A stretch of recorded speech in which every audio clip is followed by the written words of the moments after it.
আজ শুরু করোনা টিকার দ্বিতীয় ডোজ প্রয়োগ, চলবে প্রথম ডোজ। লকডাউন নিয়েও সিদ্ধান্ত আসছে আজ।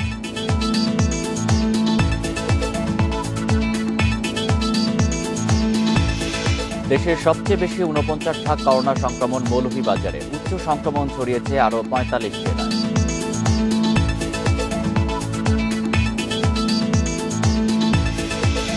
মুদি দোকানদার থেকে প্রধানমন্ত্রীর ভুয়া APS-2 লাখ লাখ টাকা হাতে নিয়েছেন মিরপুরের আইয়ুব আলী।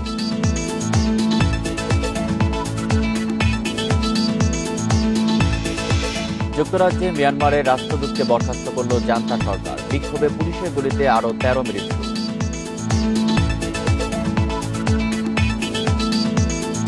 স্বাগত ইন্ডিপেন্ডেন্ট সংবাদে। আপনাদের সাথে আছি আমি আলী আশরাফ। শুনছিলেন শিরোনাম, জানাবো পুরো খবর। দেশে করোনা ভাইরাসের সঙ্গে সাউথ আফ্রিকার ধরনের ৮১ ভাগ মিল পাওয়া গেছে। এই ধরন ৭০ ভাগ বেশি সংক্রমণশীল। ICDDRBর গবেষণায় এসব তথ্য উঠে এসেছে।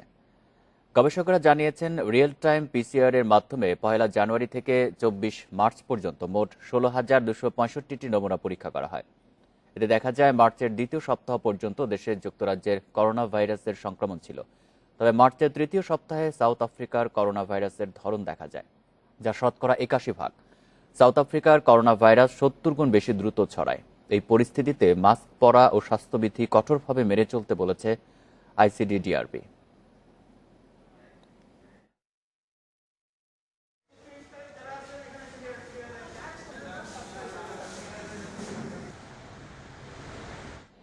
আজ থেকে শুরু হচ্ছে করোনা টিকার দ্বিতীয় ডোজ। করোনা ভাইরাস টিকার পর্যাপ্ত মজুতের বিষয়ে সংশয় দূর করে নির্ধারিত সময়ে শুরু হচ্ছে দ্বিতীয় ডোজ প্রয়োগ।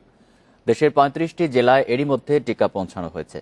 দ্বিতীয় ডোজের পাশাপাশি টিকার প্রথম ডোজও চলবে বলে জানিয়েছে স্বাস্থ্য অধিদপ্তর। একই সঙ্গে রোজার মাসেও টিকা কার্যক্রম চলবে বলে সিদ্ধান্ত নেওয়া হয়েছে। এই ধাপের জন্য টিকা মজুত রয়েছে ৪২ লাখ ডোজ। SMS-এ দেওয়া তারিখ অনুযায়ী আগের টিকাদান কেন্দ্র থেকে দ্বিতীয় ডোজ নিতে হবে। দেশে করোনা ভাইরাসের টিকাদান কর্মসূচি শুরুর পর থেকে এখন পর্যন্ত ৫৫,৬৮,৭০৩ জন প্রথম ডোজ নিয়েছেন। আর নিবন্ধন করেছেন ৬৯,৭৫,৯৩৯ জন। গত ২৭ জানুয়ারি ঢাকায় করোনা টিকাদান কর্মসূচি শুরু হয়। প্রথম দিন দেওয়া হয় ২৬ জনকে, আর ৭ ফেব্রুয়ারি শুরু হয় সারা দেশে।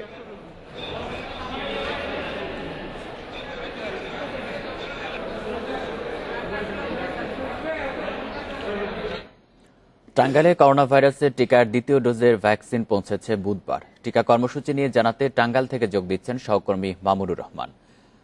মামুনুর, টাঙ্গাইলে টিকার দ্বিতীয় ডোজ দেয়া নিয়ে চিকিৎসকেরা কি বলছেন, আর এ নিয়ে সাধারণ মানুষের মধ্যে উৎসাহ কেমন দেখছেন?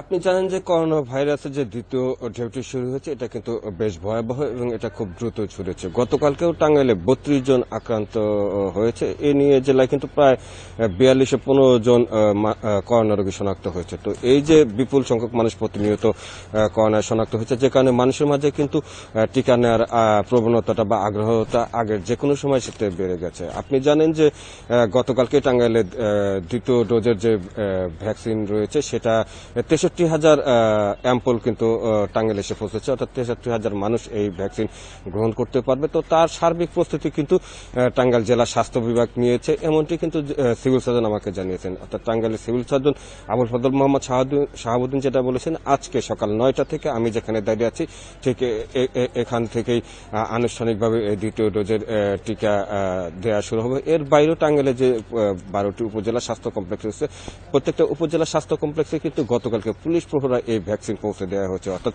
জেলাব্যাপী কিন্তু দ্বিতীয় ডোজের এই ভ্যাকসিন আজকে প্রয়োগ করা হবে এবং যাদেরকে SMS দেওয়া হচ্ছে তারা আসবে। তো কালকেই আমি সন্ধ্যার দিকে এই টিকা যারা দ্বিতীয় ডোজ পাবে তাদের বেশ কয়েকজনের সাথে কথা হয়েছে, তারাও অধীর আগ্রহে অপেক্ষা করছে এবং অনেকেই আজকের প্রথম দিনেই কিন্তু এই করোনা ভাইরাসের দ্বিতীয় ডোজটি তারা গ্রহণ করবে। এই হচ্ছে আমার কাছে টাঙ্গাইলের করোনা ভাইরাসের দ্বিতীয় ডোজ নেওয়ার সর্বশেষ তথ্য। টাঙ্গাইল থেকে জানাচ্ছেন সহকর্মী মামুনুর রহমান। সারা দেশে লকডাউনের মেয়াদ বাড়ানো হবে কিনা সেই বিষয়ে সিদ্ধান্ত হবে আজ। সকালে মন্ত্রিসভার বৈঠকে এ বিষয়ে সিদ্ধান্ত নেওয়ার কথা রয়েছে। সোমবার মন্ত্রিসভার বৈঠক শেষে সাংবাদিকদের এই কথা জানান মন্ত্রিপরিষদ সচিব খন্দকার আনোয়ারুল ইসলাম। তিনি জানান, দেশে করোনা সংক্রমণ রোধে চলমান ৭ দিনের লকডাউনের মেয়াদ বাড়ানো হবে নাকি প্রত্যাহার হবে সে বিষয়ে সিদ্ধান্ত হবে আজ। তবে এক্ষেত্রে দেশে করোনা সংক্রমণের সার্বিক পরিস্থিতি বিবেচনা করা হবে। সংক্রমণ পরিস্থিতি বিবেচনা করে লকডাউনের বিষয়ে পরবর্তী সিদ্ধান্ত নেবে সরকার। এছাড়া করোনা ভ্যাকসিনের প্রথম ডোজ যারা নিয়েছেন তাদের ৮ সপ্তাহ পর দ্বিতীয় ডোজ টিকা দেওয়া আজ থেকে শুরু হওয়ার কথা জানান মন্ত্রিপরিষদ সচিব। ৫ এপ্রিল ভোর ৬টা থেকে ১১ এপ্রিল রাত ১২টা পর্যন্ত লকডাউন চলছে।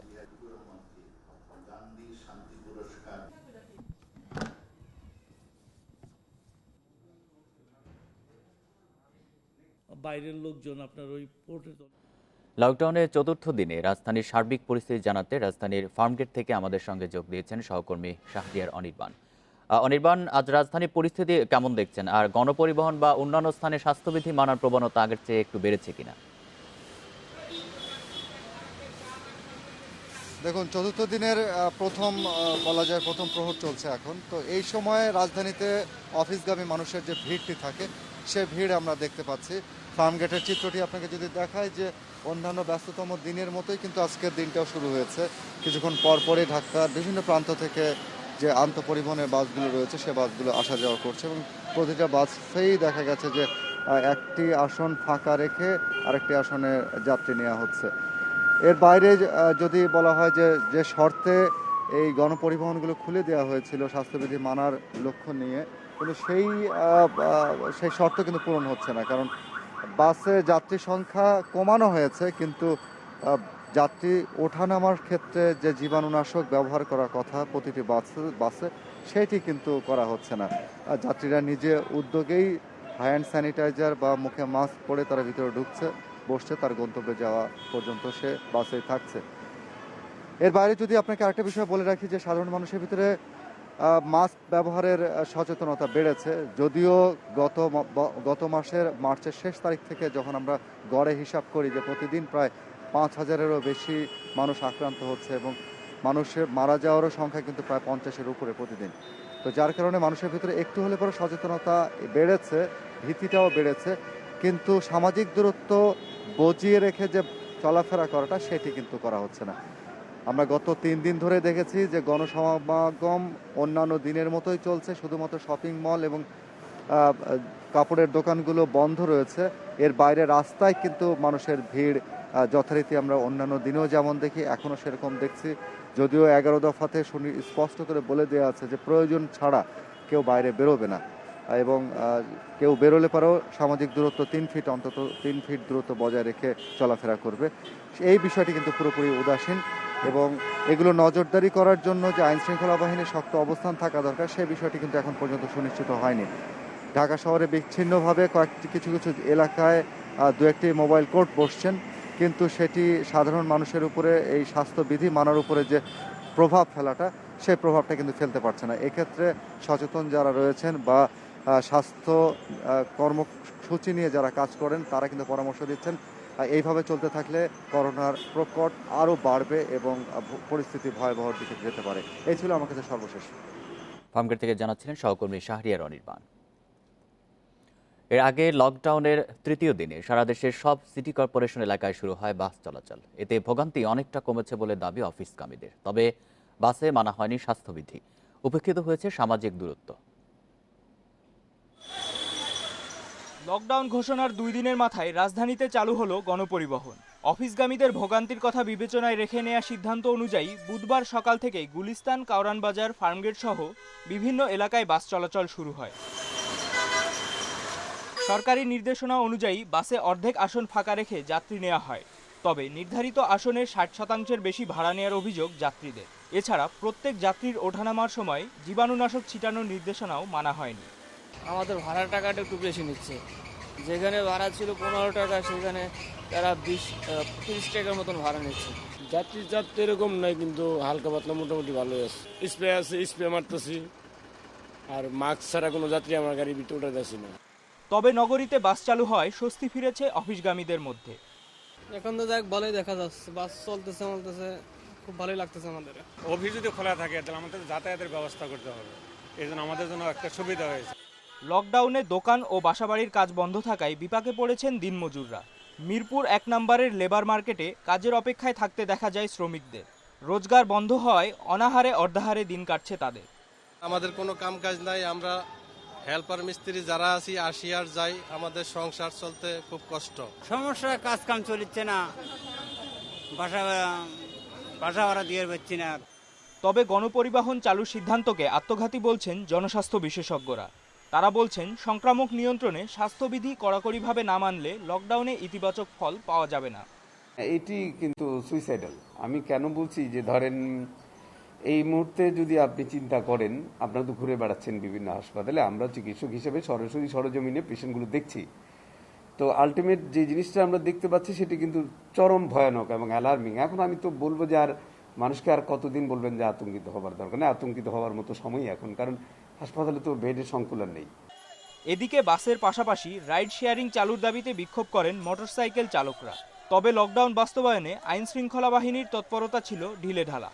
ঢাকার 2 সিটি ছাড়া চট্টগ্রাম, গাজীপুর, নারায়ণগঞ্জ, রাজশাহী, খুলনা, সিলেট, বরিশাল, কুমিল্লা, রংপুর ও ময়মনসিংহ সিটি কর্পোরেশন এলাকায় শুরু হয়েছে বাস চলাচল। তবে বন্ধ রয়েছে দূরপাল্লার গণপরিবহন। মাহমুদুর নবী, ইন্ডিপেন্ডেন্ট নিউজ। রাজধানীকে ছাপিয়ে দেশের সবচেয়ে বেশি করোনা সংক্রমণ মৌলভীবাজারে, শনাক্তের হার প্রায় 49%। এছাড়া করোনার উচ্চ সংক্রমণ ছড়িয়েছে আরও 45 জেলায়। মুন্সিগঞ্জ ও ফেনীতে শনাক্ত 40%-এরও বেশি। আর ঢাকায় সবচেয়ে বেশি রোগী আদাবর, দারুসালাম ও চকবাজার এলাকায়। আইইডিসিআর বলছে, ক্লাস্টার বা গুচ্ছ আকারে বিস্তার হওয়ায় দ্রুত ছড়াচ্ছে করোনা ভাইরাস। 23 লাখ মানুষের জেলা মৌলভীবাজারে প্রবাসী 4 থেকে 5 লাখ। যুক্তরাজ্যে করোনার নতুন ধরন শনাক্ত হওয়ার পর অনেকেই ফিরেছেন দেশে। আইইডিসিআর বলছে, সারা দেশের মধ্যে করোনা শনাক্তের হার সবচেয়ে বেশি মৌলভীবাজারে। প্রতি 100 নমুনা পরীক্ষায় শনাক্ত হচ্ছে প্রায় অর্ধেকের। পজিটিভ যারা হয়েছেন বেশিরভাগ বাড়িতে প্রবাসীরা আসছেন। আর একটা ক্ষেত্রে দেখা গেছে যে তাদের যারা পজিটিভ হয়েছেন তাদের ভ্রমণ ইতিহাস আছে দেশের ভিতরেই। এরপর সর্বোচ্চ সংক্রমণ মুন্সিগঞ্জে 44.38 ভাগ, ফেনীতে 42.79 ভাগ। ঢাকা, চট্টগ্রাম, খুলনা, সিলেট, হবিগঞ্জ, রাজবাড়ী ও নওগাঁয়ে শনাক্তের হার 33 থেকে 40-এর মধ্যে। ভোলা, দিনাজপুর, ফরিদপুর, কুমিল্লা, মাদারীপুর, নারায়ণগঞ্জ সহ 20টি জেলায় শনাক্তের হার 21 থেকে 30। আর নরসিংদী, কক্সবাজার, বরগুনা, পটুয়াখালী সহ 15 জেলায় শনাক্ত 11 থেকে 20 ভাগ। এসব এলাকা কাঁচা বাজার এবং ইত্যাদির সংখ্যা অনেক বেশি এবং কর্মজীবী মানুষ অনেক বেশি এবং মানে তার মানে হচ্ছে যে আমরা যারা বাসা থেকে বের হচ্ছি, আমরা যদি যথেষ্ট সতর্কতা অবলম্বন না করে বের হই তাহলে সংক্রমণ সংখ্যা বাড়তে থাকবে। রাজধানীতে 22 মার্চের পর 84,000 নমুনা পরীক্ষায় দেখা গেছে সবচেয়ে বেশি রোগী আদাবরে।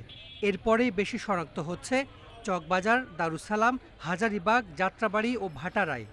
বিভিন্ন সামাজিক অনুষ্ঠানে আমরা মাতাল হয়ে গেলাম। এভাবে আজকে দেখেন আমাদের কোভিডের সংখ্যা সেই 2% থেকে এখন হাইয়েস্ট পর্যায়ে চলে গেছে এবং আমাদের লকডাউন দিতে হয়েছে। পরীক্ষা বিবেচনায় করোনা শনাক্তের হার 10-এর বেশি হলে তাকে উচ্চ সংক্রমিত এলাকা ধরা হয়, আর 5-এর কম হলে তাকে নিম্ন সংক্রমণ ধরা হয়। একমাত্র জেলা পাবনাতেই শনাক্তের হার 5-এর কম। Hasan Misbah, Independent News, Dhaka. বুধবার দুপুর পর্যন্ত 24 ঘন্টায় দেশে করোনা ভাইরাসে আক্রান্ত হয়ে আরও 63 জনের মৃত্যু হয়েছে। এ নিয়ে মৃতের সংখ্যা বেড়ে 9,447 জন। একদিনে সর্বোচ্চ নতুন রোগী 7,626 জন। শনাক্তের হার 22.02%। করোনার দ্বিতীয় ঢেউয়ে মৃত্যু ও শনাক্তে একের পর এক রেকর্ড হচ্ছে। দেশে 24 ঘন্টায় 34,630 নমুনা পরীক্ষায় নতুন রোগী 7,626, মৃত্যু আরও 63 জনের। মোট প্রাণহানি বেড়ে 9,447 জন। চিকিৎসকরা বলছেন, এখনই সচেতন না হলে পরিস্থিতি নিয়ন্ত্রণের বাইরে চলে যেতে পারে। সবাইকে দিচ্ছেন স্বাস্থ্যবিধি মেনে চলার পরামর্শ। দেখতে পাচ্ছি সেটি কিন্তু চরম ভয়ানক এবং অ্যালার্মিং। এখন আমি তো বলবো যে আর মানুষকে আর কতদিন বলবেন যে আতঙ্কিত হবার দরকার নেই, আতঙ্কিত হওয়ার মতো সময় এখন, কারণ হাসপাতালে তো বেডের সংকুলন নেই। অক্সিজেন কত আপনি দিবেন, কত বেড আপনি তৈরি করতে পারবেন, কতগুলো আপনি রাতারাতি সব কিছু চেঞ্জ করতে পারবেন। তাহলে জনগণের যেটি প্রয়োজন হচ্ছে যে, আমি বারবারই যেটা সবসময় বলি যে খুব রিজিড ইয়েতে যাওয়া উচিত, যাতে আরেকটা পেশেন্টও না বাড়ে। দেশে এ পর্যন্ত মোট করোনা আক্রান্ত 6,59,278 জন, সুস্থ হয়েছেন আরও 3,256 জন। এ নিয়ে মোট সুস্থ 5,61,639 জন। কাজী শামীম হাসান, ইন্ডিপেন্ডেন্ট নিউজ, ঢাকা। এবার বাংলা নববর্ষে জনসমাগম হবে এমন অনুষ্ঠান করা যাবে না। করোনা ভাইরাসের সংক্রমণ বাড়ায় এই নির্দেশ দিয়েছে সংস্কৃতি মন্ত্রণালয়।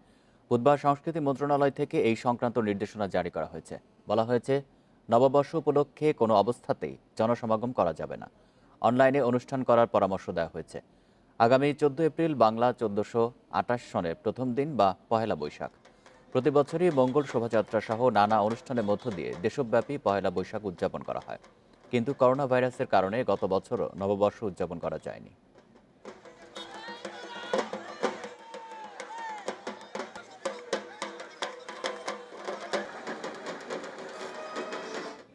করোনা সংক্রমণ রোধে জুমা ও অন্যান্য ওয়াক্তের নামাজ এবং অন্য যে কোনো প্রার্থনার আগে বা পরে মসজিদ ও অন্যান্য ধর্মীয় উপাসনালয়ে সব ধরনের সভা সমাবেশের ওপর নিষেধাজ্ঞা জারি করা হয়েছে। বুধবার ধর্ম বিষয়ক মন্ত্রণালয়ের এক বিজ্ঞপ্তিতে এই তথ্য জানানো হয়। এতে বলা হয়, মসজিদে সামাজিক দূরত্ব ও স্বাস্থ্যবিধি মেনে আসন্ন রমজানে তারাবির নামাজ আদায় করতে হবে। এছাড়াও প্রার্থনার আগে ও পরে গণজমায়েত নিরুৎসাহিত করা হয়েছে। এর আগে গত সোমবার মসজিদে নামাজ আদায়ের ক্ষেত্রে 10টি শর্ত মানার নির্দেশনা দেয় ধর্ম বিষয়ক মন্ত্রণালয়।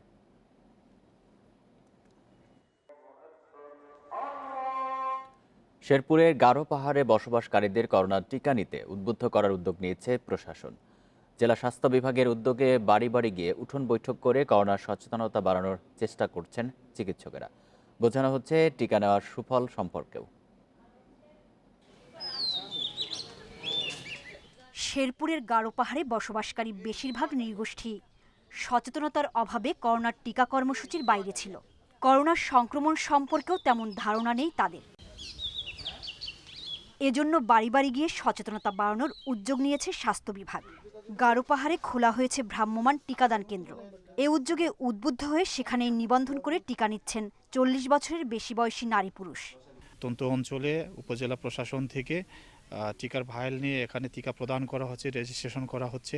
ভ্যাকসিনের মাধ্যমে আমাদের আদিবাসীদের, গারো আদিবাসীদের একটা সুরক্ষায় পরিকল্পনা করে তিনি আমাদের কাছে পাঠিয়েছেন, সেই জন্য ধন্যবাদ। টিকা নেয়ার পর কোনো পার্শ্ব প্রতিক্রিয়া দেখা না দেয় ভ্যাকসিন গ্রহণে আগ্রহ বাড়ছে। এতে খুশি নৃগোষ্ঠীর মানুষ। করোনা ভাইরাসের টিকা দিতে আসছে, এজন্য আমরা অনেক খুশি। আমরা সবাই করোনা ভাইরাসের টিকা দিলাম, কিন্তু আমাদের কোনো অসুবিধা হয় নাই। পাহাড়ি এলাকায় টিকা কর্মসূচি শেষ না হওয়া পর্যন্ত কার্যক্রম চলবে জানিয়েছেন সংশ্লিষ্টরা। ভ্যাকসিনটা নেওয়ার পরে তাদের কোনো পার্শ্ব প্রতিক্রিয়া বা এই ধরনের কিছু হবে কিনা এটা অনেকাংশে কাটাতে সক্ষম হয়েছি এবং উল্লেখযোগ্য সংখ্যক মানুষ আজকে ভ্যাকসিন নিয়েছে এবং আগামীতেও নিবে বলে তারা আশা প্রকাশ করেছে। পাহাড়ে বসবাসকারী জনগোষ্ঠীর নেতারাও এ কাজে সহায়তা করছেন। Independent news desk. নারায়ণগঞ্জ বন্দরের মদনপুর এলাকায় দুপক্ষের সংঘর্ষে এক যুবক নিহত হয়েছেন, আহত হয়েছেন আরও 8 জন। বুধবার রাত 11টায় উপজেলার সাইরা গার্ডেন এলাকায় এই সংঘর্ষের ঘটনা ঘটে। স্থানীয়রা জানিয়েছেন, দীর্ঘদিন ধরে আন্দিরপাড় এলাকায় আধিপত্য বিস্তার ও দুটি ড্রেজারের লাইন স্থাপন নিয়ে আলিম ও আনোয়ারের মধ্যে বিরোধ চলছিল। এরই জের ধরে গতরাতে আলিম সহ তার লোকজন আনোয়ারের ছেলে জুয়েলকে ধারালো অস্ত্র দিয়ে কুপিয়ে বাম হাত বিচ্ছিন্ন করে দেয়। ঘটনাস্থলে মারা যায় জুয়েল। খবর পেয়ে অপর গ্রুপের লোকজন এসেও সংঘর্ষে জড়িয়ে পড়ে। এতে দুপক্ষের 8 জন আহত হন। নিহতের মরদেহ উদ্ধার করে ময়নাতদন্তের জন্য হাসপাতালে মর্গে পাঠায় পুলিশ। হত্যায় জড়িতদের গ্রেপ্তারে অভিযান চলছে। ঘটনাস্থলে অতিরিক্ত পুলিশ মোতায়েন রয়েছে।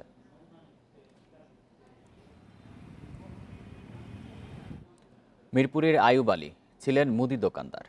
2016 সালে রাতারাতি বনে যান প্রধানমন্ত্রীর প্রোটোকল অফিসারের ছেলে শেখ জাবেদ ইকবাল টিঙ্কু। পরিচয় দেন প্রধানমন্ত্রীর APS 2 হিসেবে। বিভিন্ন কাজ করিয়ে দেওয়ার নামে সাধারণ মানুষের কাছ থেকে হাতিয়ে নিয়েছেন লাখ লাখ টাকা। সম্প্রতি পাইকপাড়া থেকে সহযোগী সহ আইয়ুব আলীকে গ্রেপ্তারের পর এসব জানিয়েছে ডিবি।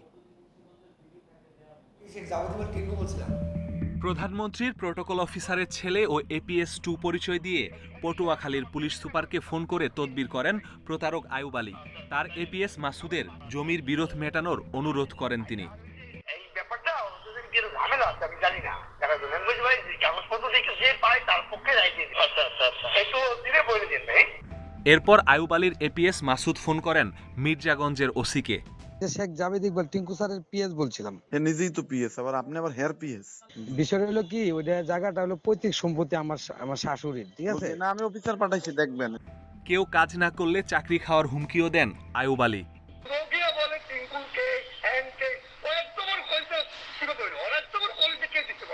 প্রতারণার একাধিক অভিযোগ আসে গোয়েন্দা পুলিশের কাছে। মিরপুরের পাইকপাড়ায় অভিযান চালিয়ে সহযোগী মাসুদ সহ গ্রেপ্তার করা হয় আয়ুব আলীকে। এসএসসি পাস আয়ুব আলী জানান, মিরপুরে এক সময় মুদি দোকান করতেন তিনি। 2016 সালে এক পরিচিতর মাধ্যমে জানেন প্রধানমন্ত্রীর প্রটোকল অফিসারের ছেলে জাভেদ ইকবাল টিঙ্কুর সম্পর্কে। এরপর এই পরিচয় বানান ভিজিটিং কার্ডও। সরকারি কর্মকর্তাদের ফোনে তদবির করতেন আর তার সহযোগী মাসুদকে পাঠাতেন বিভিন্ন দপ্তরে। আমি চিন্তা করলাম টিঙ্কু ভাই যেভাবে কথা বলে, তো আমি তার সামনে দেখছি ভাই কীভাবে কথা বলে, ঠিক আছে আমি ওই স্টাইলে ভাই প্রতি কথাটা বলছি। টাকা ওই বিকাশিনী তো অনেক সময় যে কন্ট্যাক্ট করে যে এক জায়গায় বস্ত পয়সার পরে এভাবে কাজ করে টাকা নেবে। জমি সংক্রান্ত বিরোধ নিষ্পত্তি, রাজুকের বিভিন্ন কাজ, কনস্টেবল পদে নিয়োগ সহ নানা প্রলোভনে সাধারণ মানুষের কাছ থেকে 5 বছরে হাতিয়েছেন লাখ লাখ টাকা। এসব টাকায় কিনেছেন দামি গাড়ি। তদন্ত করে দেখতে যাচ্ছি যে আর কারা কারা তাদের সাথে জড়িত থাকছে। এখনো পর্যন্ত বিপুল সংখ্যক মানুষকে তারা প্রতারিত করে অনেক টাকা হাতিয়ে নিয়েছে এবং বিভিন্ন সময় সরকারি কর্মকর্তাদেরকে ওই পরিচয় দিয়ে মিসগাইডেড করে একটা সন্দেহের মধ্যে ফেলে দিয়েছে। এ ধরনের প্রতারণা থেকে বাঁচতে আরও বেশি যাচাই বাছাইয়ের পরামর্শ গোয়েন্দা পুলিশের। Masudur Rahman, independent News, Dhaka. তৈরি পোশাক খাতে জুন থেকে শুরু হতে যাওয়া নতুন মৌসুমের জন্য কার্যাদেশ কমেছে স্বাভাবিকের চেয়ে 20%। দামও কমাচ্ছেন ক্রেতারা, পাশাপাশি বেড়েছে সুতার দাম। শিল্প সংশ্লিষ্টরা বলছেন, এই অবস্থায় তৈরি পোশাক খাতে রপ্তানি আয়ে নতুন করে সংকটের আশঙ্কা সৃষ্টি হয়েছে। করোনা মহামারীতে গত বছর বিশ্বজুড়ে স্থবির হয়ে পড়েছিল অর্থনৈতিক কর্মকাণ্ড। দেশের প্রধান রপ্তানি পণ্য তৈরি পোশাকের প্রায় $350 কোটি কার্যাদেশ বাতিল হয়। অন্যান্য রপ্তানি খাতেও নেতিবাচক প্রভাব পড়ে। অনেক দেশে এখনও লকডাউন থাকায় তৈরি পোশাক খাতের ক্রয়াদেশ নিয়ে নতুন সংকট তৈরি হয়েছে।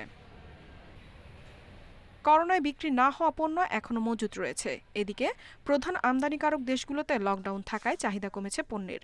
এ অবস্থায় আগামীতে রপ্তানি আদেশ আরও কমে যাওয়ার আশঙ্কা তৈরি হয়েছে।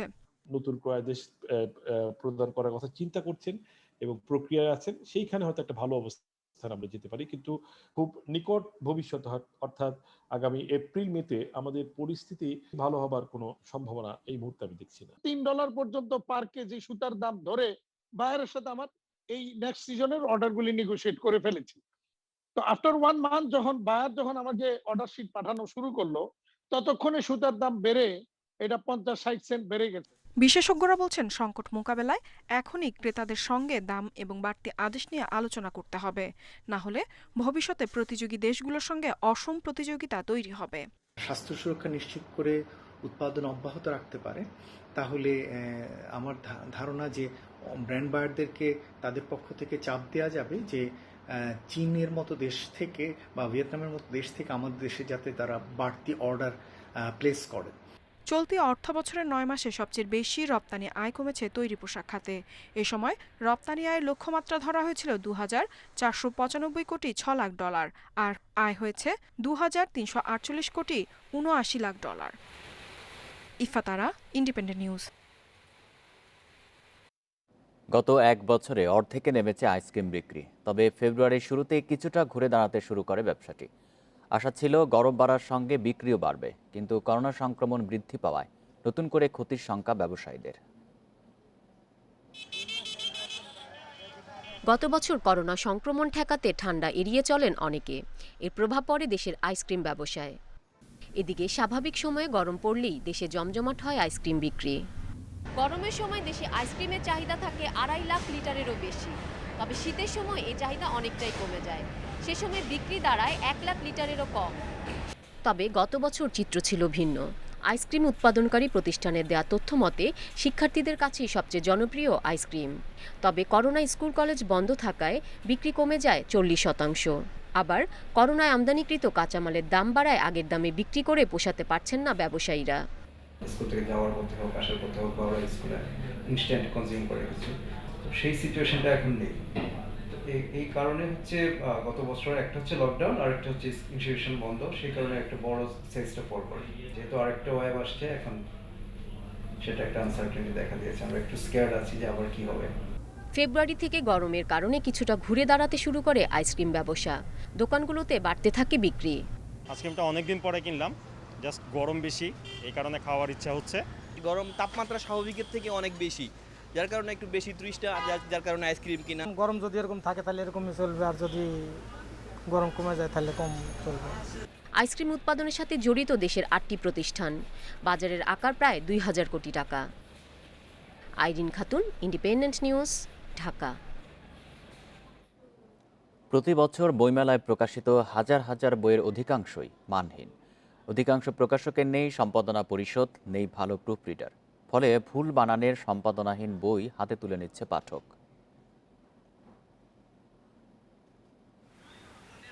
2020 সালের 21শে বইমেলায় প্রকাশিত হয়েছে 4919টি বই। বিক্রি হয়েছে 82 কোটি টাকা। এর মধ্যে বাংলা একাডেমির বিচারে মানসম্পন্ন বইয়ের সংখ্যা 751টি। এবছরও প্রথম 20 দিনে প্রকাশিত হয়েছে 2500 বই। তবে প্রকাশিত বইয়ের মান নিয়ে অভিযোগ রয়েছে লেখক পাঠকদের। আমরা যাকে বলি যে নির্ভুল বই এবং সুন্দর বই এবং ব্যাকরণসম্মত বই এবং আরও করে যদি বলতে সম্পাদিত হয়ে বই, সেইটা কিন্তু তৈরি হয়নি। তো প্রতিদিন বইমেলায় প্রচুর বই আসে, এটা আনন্দের বিষয়, কিন্তু বেদনার বিষয় হচ্ছে প্রচুর ভুলে ভরা বই, বানানে ভুল থাকে। পেশাদারিত্বের জায়গাটা খুবই দুর্বল আর কি। টাকা নিয়ে করছেন যে আমাকে 50টা বই দেন, 50,000 টাকা নিয়ে 50টা বই নিয়ে বের করছেন। সে বইয়ের কোনো মান নাই, কিছু নেই। প্রকাশক নিজেই হয়তো প্রুফ রিডিং করে দিচ্ছেন।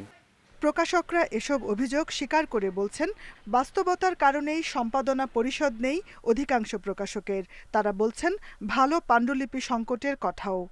প্রকাশনা হাউসগুলোর নিজস্ব কোনো সম্পাদনা পরিষদ নেই। আমাদের প্রকাশকরা যে বানান সংশোধক যারা, তাদের উপরেই বইয়ের বানান সংশোধনের ব্যাপারে নির্ভর করেন, যার ফলে একটা বই যে সুসম্পাদিত আকারে প্রকাশ হবে সেটার সুযোগ কিন্তু আমাদের দেশে খুব কম। 5 ফরমার বই বা 6 ফরমার বই যদি সম্পাদনায় 30,000 টাকা যায়, তাহলে বইয়ের কস্টিং অটোমেটিকলি বেড়ে যায়। এই ব্যবসায় আসছে যেহেতু, তাহলে প্রুফ রিডিং করতে হবে, সম্পাদনা করতে হবে, এডিটিং টেডিং যা বলে সবই করতে হবে, মেকআপ গেটআপ সব ভালো করে দেখতে হবে। তা নাহলে তো বইয়ের ব্যবসা আসা দরকার ছিল না, তাদের ভালো পোর্টালের ব্যবসা আসা দরকার ছিল। মানসম্পন্ন নির্ভুল বই প্রকাশের মাধ্যমে পাঠকের রুচি ও মনন গঠনে প্রকাশকরা ভূমিকা রাখতে পারেন বলে মনে করছেন পাঠক ও লেখকরা। Jahanara Parvin, Independent News, Dhaka.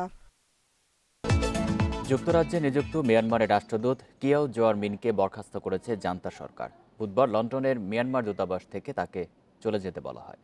মিন জানান, বুধবার কার্যালয়ে যাওয়ার পর তিনি সহ অন্যান্য কর্মকর্তা কর্মচারীদের দূতাবাস ত্যাগ করার নির্দেশ দেয় মিয়ানমারের সেনা কর্তৃপক্ষ।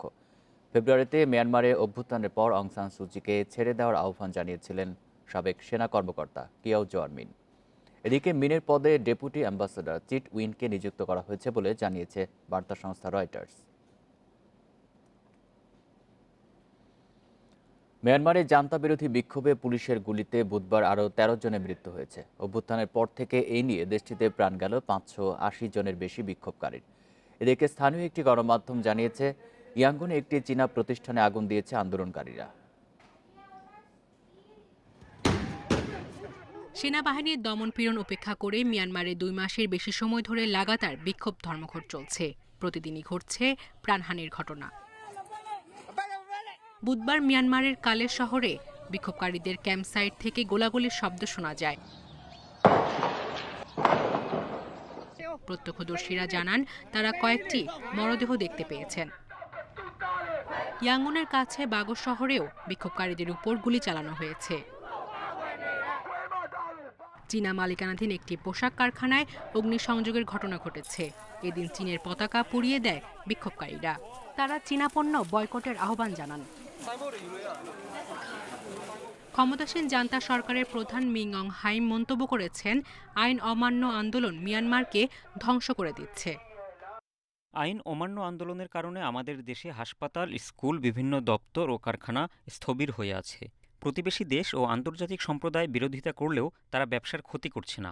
দেশ ধ্বংসের জন্য বিক্ষোভের নামে সহিংসতা চলছে। এদিকে মিয়ানমারের সেনা সরকারের বিরুদ্ধে নিষেধাজ্ঞা আরোপ দেশটিকে গৃহযুদ্ধের দিকে ঠেলে দিচ্ছে বলে সতর্ক করেছে রাশিয়া। সায়রা খান, ইন্ডিপেন্ডেন্ট নিউজ।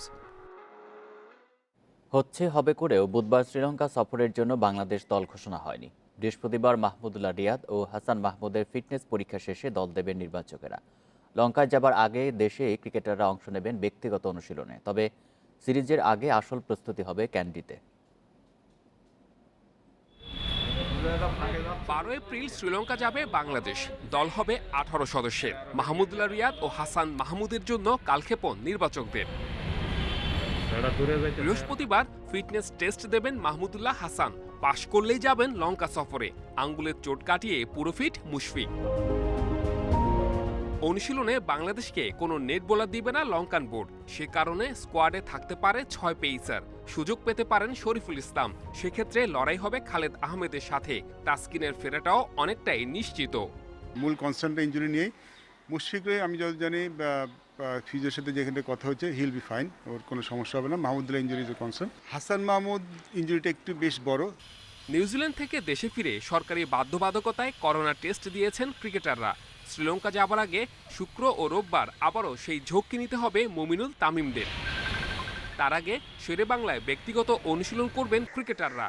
শ্রীলঙ্কা পৌঁছে 3 দিনের কোয়ারেন্টাইন শেষে মিলবে মাঠের প্রস্তুতির সুযোগ। Saiful Majumdar, independent news. Champions লিগের কোয়ার্টার ফাইনালে জমজমাট ম্যাচে বায়ার্নকে হারিয়েছে পিএসজি। প্রথম লেগে ফরাসি দলটির জয় 3-2 গোলে। আলিয়াঞ্জ স্টেডিয়ামে দুর্দান্ত শুরু পিএসজির। প্রথম 30 মিনিটে 2 গোলে লিড নেয় অতিথিরা। শুরুতে নেইমারের অ্যাসিস্টে জাল খুঁজে নেন কিলিয়ান এমবাপে। এরপর ব্যবধান দ্বিগুণ করেন মার্কিনিয়স। তবে বিরতির আগেই ঘুরে দাঁড়ায় বায়ার্ন। ব্যবধান কমান চুপোমোটিং। দ্বিতীয়ার্ধে টমাস মুলারের গোলে বায়ার্ন সমতায় ফিরলেও কিছুক্ষণ পর এমবাপে জোড়া পূর্ণ করলে জয় নিশ্চিত হয় পিএসজি। এদিকে আরেক ম্যাচে পোর্টোকে হারিয়ে শেষ 4-এর পথে এগিয়ে গেছে চেলসি। ম্যাসন মাউন্ট ও বেন চিলওয়েলের গোলে পোর্টোকে 2-0 গোলে হারায় টমাস টুখেলের দল।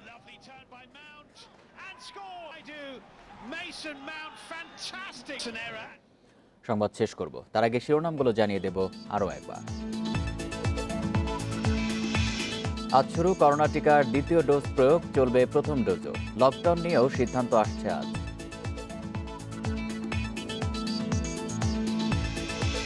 দেশের সবচেয়ে বেশি 49 ভাগ করোনা সংক্রমণ মৌলভীবাজারে। উচ্চ সংক্রমণ ছড়িয়েছে আরও 45 জেলায়। মুদি দোকানদার থেকে প্রধানমন্ত্রীর ভুয়া APS-2 লাখ লাখ টাকা হাতে নিয়েছেন মিরপুরের আইয়ুব আলী।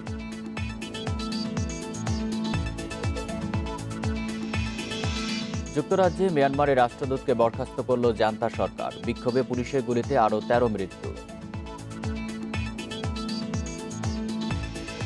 এ ছিল এখনকার সংবাদে। ইন্ডিপেন্ডেন্ট টেলিভিশনের সব খবরের আরও বিস্তারিত জানতে চোখ রাখুন ফেসবুক, ইউটিউব এবং টুইটারে। ধন্যবাদ সবাইকে।